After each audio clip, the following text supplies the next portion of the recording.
Europe 1, il est 8h20 à Paris, 11h50 à Kaboul. C'est la première fois qu'une émission et qu'une matinale de radio est réalisée en direct d'Afghanistan au moment où les troupes françaises s'apprêtent à quitter le pays. Voici tout de suite Jean-Pierre Elkabbach avec vos invités. Bonjour Jean-Pierre. Bonjour Bruce. Vous êtes le chef de la base de Warhouse et vous commandez avec le général américain John Allen les 100 000 soldats de la coalition de l'OTAN. Général Olivier de Bavinkov, bonjour. Bonjour. Et d'abord, merci d'accueillir Europe 1 comme vous le faites avec vos troupes. Les soldats français quittent l'Afghanistan, on le répète depuis ce matin. Combien en restera-t-il au 31 décembre, c'est-à-dire dans 28 jours ? Au 31 décembre, il restera ce qui a été fixé par le président de la République, c'est-à-dire un peu moins de 1500 hommes qui resteront en Afghanistan et ceci descendra jusqu'au début de l'été 2013. C'est-à-dire qu'il en restera combien à la fin de l'été 2013 ? Au début de l'été 2013, plutôt, il en restera moins de 500 qui seront dans des missions de soutien et d'assistance à l'armée afghane. Et ces 500 vont continuer à former l'armée et la police afghane. Ce ne sont pas des forces combattantes, a-t-on dit ? Que sont des soldats qui ne sont pas des forces combattantes, général ? Ce sont des soldats qui sont engagés dans des missions d'assistance et de soutien, comme je vous le disais.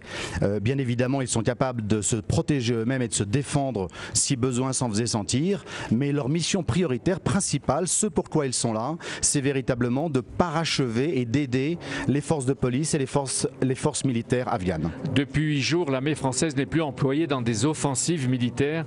C'est vous qui en avez donné l'ordre. C'est moi qui en ai donné l'ordre en ce qui concerne les opérations sur le théâtre, puisque nous avons arrêté effectivement les opérations offensives il y a une huitaine de jours. Alors, le désengagement a lieu sans incident. Est-ce que ça veut dire que les talibans sont affaiblis ou qu'ils donnent des signes relatifs d'apaisement car ils savent que les armées étrangères s'en vont ? Peut-être un peu des deux, mais pour répondre précisément à votre question, je pense que les talibans effectivement ont été durement éprouvés par la campagne de l'ISAF, mais surtout par la montée en puissance des ANSF, et c'est le fait nouveau de cette année 2012, où nous avons réussi à porter les forces armées afghanes et les forces de police à un effectif proche de 350 000 hommes. Nous les avons entraînés, nous les avons équipés, nous les avons appuyés, et c'est elles qui, dans beaucoup d'endroits, notamment à Kapisa-sur-Obi, ont pris le lead. Mais d'habitude, l'hiver, les talibans en profitent pour récupérer au Pakistan. Cette fois, il paraît que vous les en empêchez. Certains d'entre eux avaient l'habitude effectivement de cette transhumance transfrontalière et d'aller se réfugier pendant les mois d'hiver au Pakistan. Nous avons mené un certain nombre d'opérations au niveau de l'ISAF, d'interception, de telle sorte que cette capacité à se réfugier et à se régénérer soit amoindrie pour l'année prochaine. Ça, c'est un fait nouveau. Kaboul, c'est une ville, comme nous l'avons visitée, survolée avec vous et vos hommes hier en hélicoptère, avec Fabien Labias, Bruce Toussaint et toute l'équipe. C'est une ville surpeuplée, polluée, désordonnée, surarmée, mais il paraît qu'il y a moins de violence et d'attentats que les derniers mois. Mais écoutez, bien que, il faut le dire aussi, le danger rôde toujours évidemment. Écoutez, d'une année sur l'autre, Kaboul, les attaques terroristes sur Kaboul ont diminué de 75% entre 2012 et 2011. 75%. Et ces derniers mois, qu'est-ce qui est le plus efficace ? Alors les 800 hélicoptères de l'OTAN, les 250 drones, les forces spéciales dont on ne veut pas parler mais qui existent et qui travaillent beaucoup. Je crois que ce qui est le plus efficace, c'est la coordination qui a atteint un niveau absolument exceptionnel en Afghanistan entre ces différents éléments que vous avez cités et d'autres encore. C'est la capacité effectivement à travailler en temps réel, c'est la capacité et à échanger du renseignement en temps réel, et c'est la capacité à faire en sorte que les forces afghanes, qui avaient un peu tendance et qui ont encore un peu tendance parfois à travailler d'une façon indépendante, se parlent, échangent, se transmettent, se coordonnent. Et ça, c'est une véritable évolution. Et il paraît qu'il y a des progrès dans le renseignement. Est-ce que je peux vous demander que disent les chefs talibans qui sont écoutés de la situation actuelle et qui leur est faite ? Je ne sais pas s'ils sont écoutés aussi précisément que ce que vous dites. Peut-être. Ce que je peux dire, c'est que effectivement, les talibans ont bien vu le changement de posture des forces de l'ISAF. Ils ont bien vu que aujourd'hui, ils s'en prenaient surtout à leurs frères afghans et que les forces de l'ISAF étaient passées dans un rôle d'assistance et de soutien. Et ils ont bien perçu également que l'année 2012 a été extrêmement difficile pour eux. Notamment, nous avons réussi à intercepter et à diminuer les sources de revenus qui étaient issues du trafic de drogue dans le sud. Et vous appliquez, comme le dit le chef d'état-major des armées, l'amiral Guillot, la doctrine de la contre-ingérence. Qu'est-ce que ça veut dire?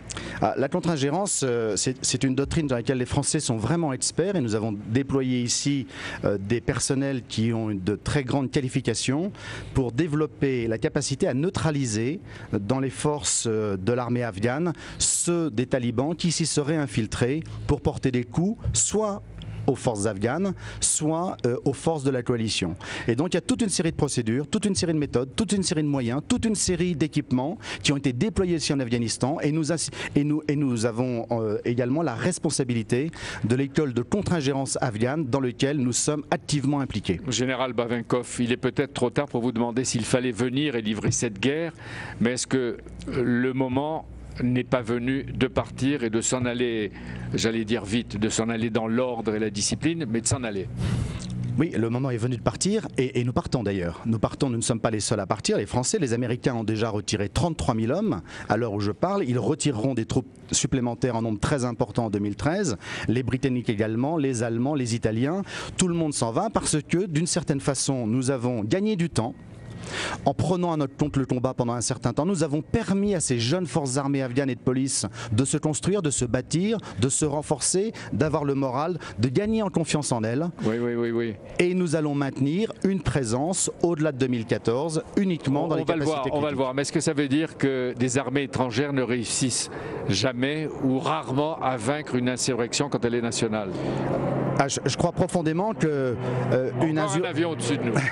Je crois profondément qu'au-delà de l'avion qui passe au-dessus de nos têtes, oui, bien sûr, ce sont les forces nationales qui vainquent l'insurrection. Et il n'y a pas de doute là-dessus. En revanche, nous avons permis de diminuer ces forces de l'insurrection.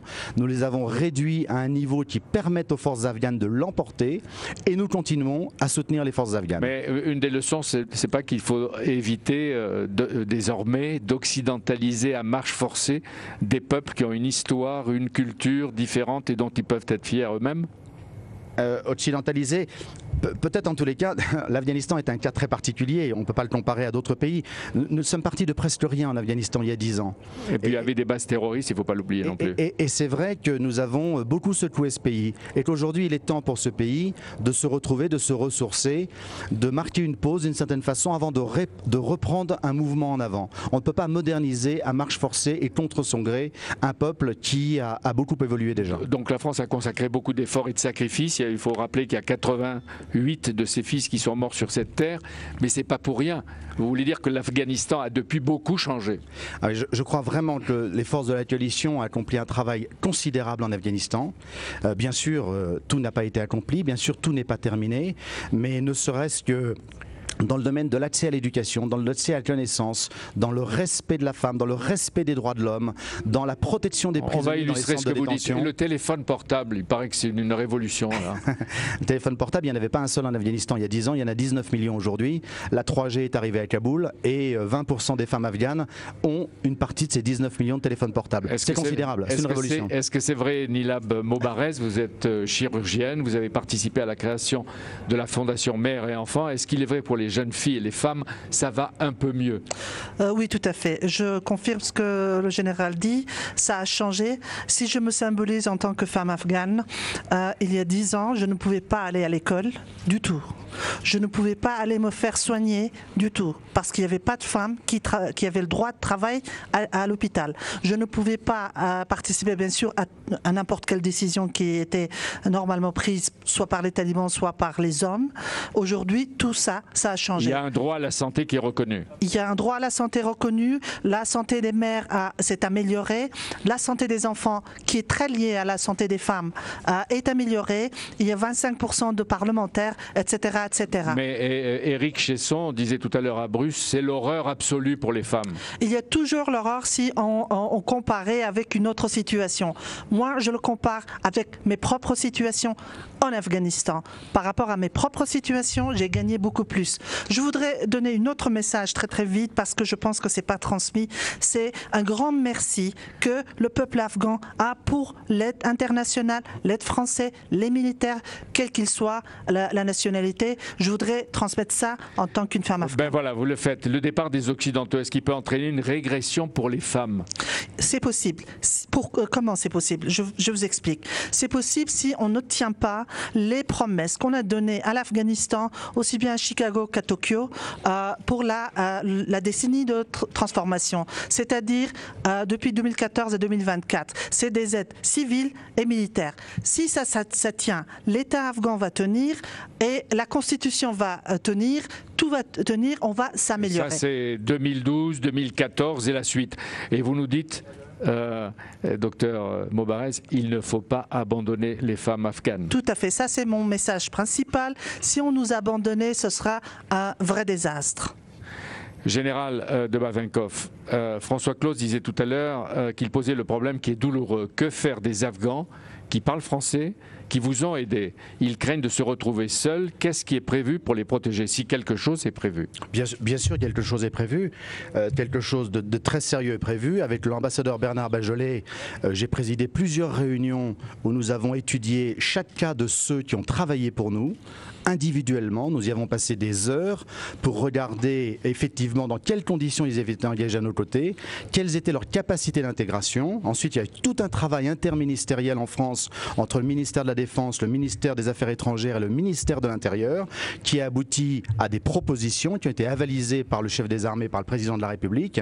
Et ceux d'entre eux qui ont effectivement été engagés à nos côtés et qui ont effectivement pris des risques et dont la vie est directement menacée, je précise bien ces critères-là, et que nous avons auditionné sur un long travail qui a été remarquablement réalisé par mes équipes ici depuis 3 mois. Eh bien, ceux-là seront accueillis en France et seront intégrés dans la société française. C'est-à-dire qu'on ne fera pas moins que les Américains ou les Allemands avec ceux qui les ont bien servis. Non seulement on ne fera pas moins, mais on est les premiers à avoir commencé et on est les premiers à avoir démarré ce processus qui est un processus extrêmement méticuleux qui est piloté par l'ambassadeur de France. Quand les armées auront quitté ce pays, est-ce que les talibans pourraient reprendre le pouvoir comme en 1992? Ça, c'est le cauchemar absolu. Ici. Je ne le crois pas une minute. Je pense que ce pays a profondément changé. Je pense que ce pays s'est profondément transformé. Je pense que la modernité a fait irruption d'une certaine façon dans ce pays. Et je pense que rien ne sera plus comme avant parce que cette décennie, ou un peu plus que cette décennie, a véritablement provoqué un choc. En revanche, je pense que ce pays qui s'est modernisé à marche forcée a besoin aujourd'hui un peu de reprendre son souffle. Oui, mais est-ce qu'il faut continuer à accompagner ce pays? Est-ce que ça nous regarde encore? Oui, il le faut, ne serait-ce que par les sacrifices considérables que nous avons consentis dans ce pays, tous les pays de la coalition.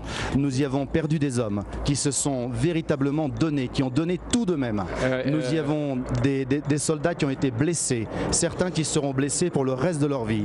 Nous y avons investi considérablement. Nous avons fait en sorte... Je peux faire une remarque? Il va y avoir 400 000 soldats, policiers, gendarmes afghans. Ils vont coûter, d'après les experts, un peu plus de 5 milliards de dollars par an. C'est rien à côté du coût de la guerre. D'autant plus qu'on peut imaginer que certains s'associent pour ne pas abandonner les Afghans. C'est-à-dire que les aider à avoir leur armée sera moins coûteux que de rester là. Beaucoup moins coûteux, si je peux dire. Donc vraiment, j'ai même pas besoin d'ajouter à votre commentaire. Je crois que vraiment l'aide à l'Afghanistan, c'est une aide essentielle pour stabiliser, pour donner confiance, pour donner de l'élan. Merci. En tout cas, ici à Waros, vous illustrez tous la bravoure souvent méconnue, le dévouement, la fierté, la grandeur des militaires dont le métier est de servir. Nous l'avons tous remarqué avec Fabien, Bruce et toute l'équipe d'Europe 1. Merci, bonne journée. Merci beaucoup Jean-Pierre Elkabbach, merci bien sûr à vos invités.